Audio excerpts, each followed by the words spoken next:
This is nonsense, surely. Well, thank you. Thank you so much, Patrick, for having me here, and good evening to everyone. Let me just set things straight from the very beginning. We are not asking to ban anything. We are not PC police. But I think you all would agree with me that within the past, couple of hundred of years, our attitudes towards animals and what we know about animals changed. So many of these nursery rhymes, they actually normalize cruelty to animals, or they contain some descriptions that are quite archaic now. So why not to use it as an opportunity to teach children a lesson of compassion? And so that's why PETA just suggested these alternatives to teach children respect.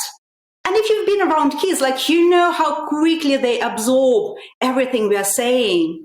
So why not to say something actually relevant to children of 21st century? Why not to say something that's more compassionate? All views here. I respect all views. James, I'll throw over to you. Is it a bit offensive to people like yourself? It says here you're an arable farmer, of course. But, I mean, you know, the idea that Bar Black Sheep wouldn't want to give you her wool, for example, or it implies that you're some kind of evil sheep shearer, you know? It's not the case, is it?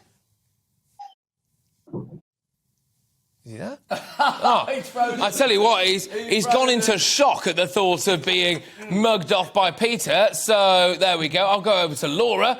Laura, thank you very much. You are, of course, the education chair at the Vegan Society, and I hope very much you're there. So, Laura, some people would say this is just veganism getting involved in our lives. It doesn't. You're reading too much into it, Laura, you know. Some people may say that perhaps, but from my perspective, having been a primary school teacher myself and a parent, I see great value in nursery rhymes. They invoke a love of music and they can teach lots of things. And so I see this not necessarily as, are we too soft on children, or are we getting involved in things that don't involve us? It's more just saying that these nursery rhymes are out of date, they aren't relevant, and what we can actually do as teachers just 1 second on that. Sorry, I don't want to give you a hard time or anything, but I mean, when has a nursery rhyme ever been relevant? You know, it's the point of it, is it? It's a nursery rhyme. You know, you don't have to make everything woke. They come from different.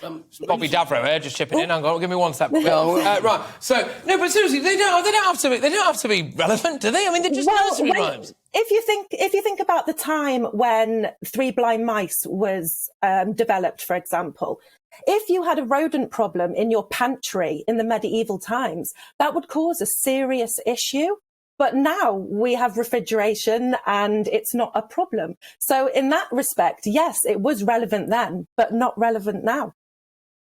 OK, all right, well, look, I'll take that on board. But Margarita, I'll just throw it back to you now, of course. You are a representative of PETA, which is great stuff.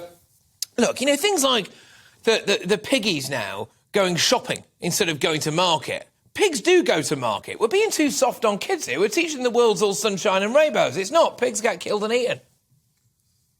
Well, I think we need to be teaching children who pigs really are. And I mean, you're a journalist, Patrick. You should agree with me that words have their consequences. So what we are saying really impacts what we are doing and what we're doing to animals. And pigs are fantastic individuals. Like, do they know that they can enjoy massages? Or that they're very optimistic despite all the hardships they can go through. They're one of the most optimistic animals. And yet we keep killing them to make a sandwich. We keep normalizing, you know, buying a bacon roll. But the society is actually moving away from the idea of exploitation of animals. You just go to high street, you find all possible vegan sausage rolls out there, you find vegan bacon. So I think these nursery rhymes, they should also reflect the evolving times. And if these piggies, they live in central London, they would be able to find all possible vegan pork and bacon products. So we don't need to be glamorizing, you know, animal exploitation anymore.